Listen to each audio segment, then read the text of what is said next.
اللہ رب العزت کا ایک قانون ہے سزا اور جزا۔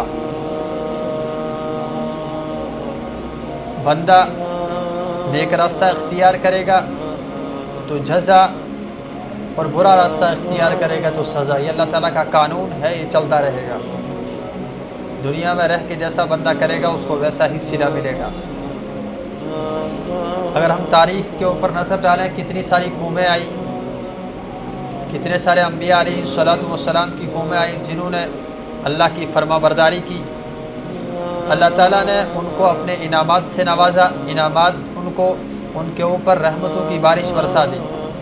اور کتنی ساری ایسی قومیں آئیں جن کو اللہ تعالیٰ نے نیست و نابود کر دیا۔ انہوں نے اللہ تعالیٰ کی جو ہے نافرمانی کی، اللہ تعالیٰ نے ان کو غرق کر دیا، نیست و نابود کر دیا، ختم کر دیا۔ چاہے ایک انسان ہو یا ایک قوم ہو یا پورا قافلہ ہو، جو بھی اللہ تعالیٰ کی نافرمانی کرے گا وہ اللہ تعالیٰ کے عذاب کے زد میں اس نے آنا ہے، اس نے اللہ تعالیٰ کے عذاب کا سامنا کرنا ہے۔ شیطان کو اتنا بڑا مرتبہ ملا تھا کہ اللہ رب العزت نے فرشتوں میں شامل کر دیا۔ ابتدا میں اس سے عزازیل کہتے تھے، لیکن اللہ تعالیٰ کی نافرمانی کی، حکم عدولی کی، تو اللہ تعالیٰ نے کہہ دیا فَخْرُجْ مِنْهَا فَإِنَّكَ رَجِيمٌ، نکل جا تو مردود ہے۔ اور ساتھ میں یہ بھی فرمایا وَإِنَّ عَلَيْكَ اللَّعْنَةِ إِلَى يَوْمِ الدِّينِ، قیامت تک تیرے اوپر میری لعنتیں برستی رہے گی۔ یہ کتنا بڑا عذاب ہے۔ اتنا مقام و مرتبہ ملا تھا اس کو کہ فرشتوں کی جماعت میں شامل کر دیا، لیکن اس نے اللہ تعالیٰ کے حکم عدولی کی، اللہ تعالیٰ نے اپنے دربار سے نکال دیا، مردود کہہ کے نکال دیا، اور یہ بھی فرمایا کہ قیامت تک تیرے اوپر میری لعنتیں برستی رہیں گی۔ اسی طرح جتنی بھی قومیں آئیں، اگر قوموں کو ہم دیکھیں، حضرت نوح علیہ السلام کی قوم آئی، اللہ تعالیٰ کی نافرمانی کی، نوح علیہ السلام کی بات کو نہیں مانا، اور پھر یہ بھی فرمایا اللہ تعالیٰ نے نوح علیہ السلام کو کہ میں اس قوم پہ ایک عذاب بھیجنے والا ہوں، اور یہ اس لیے ایسا نہ ہو کہ تمہارے اندر جو رحمت کا مادہ ہے وہ کہیں جوش میں آ کے ان کے بارے میں سوال کرے، ان کے متعلق بات کرے۔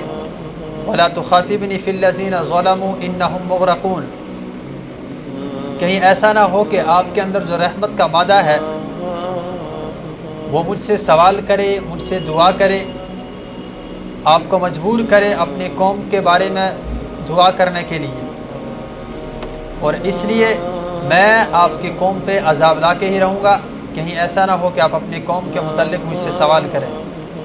تو اللہ تعالیٰ نے اس قوم کو، نوح علیہ السلام کی قوم کو غرق کر دیا، نیست و نابود کر دیا۔ اور ایک ایسی قوم آئی کہ جو بڑی طاقتور تھی، وہ کہتے تھے من اشد قوہ، کہ ہم سے زیادہ طاقتور کون ہو سکتا ہے، اتنی طاقتور قوم تھی۔ لیکن اللہ تعالیٰ نے کیا کہا کہ لم یخلق مثلھا فی البلاد، ایسی قومیں پھر شہروں میں پیدا نہیں ہوئی۔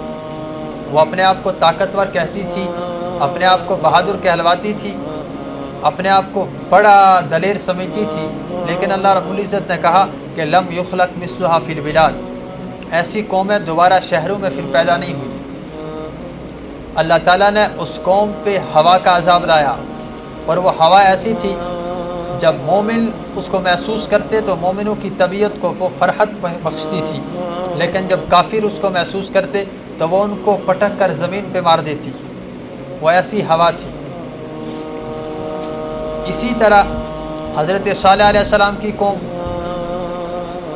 صالح علیہ السلام کو اللہ رب العزت نے قوم سمود کی طرح بھیجا،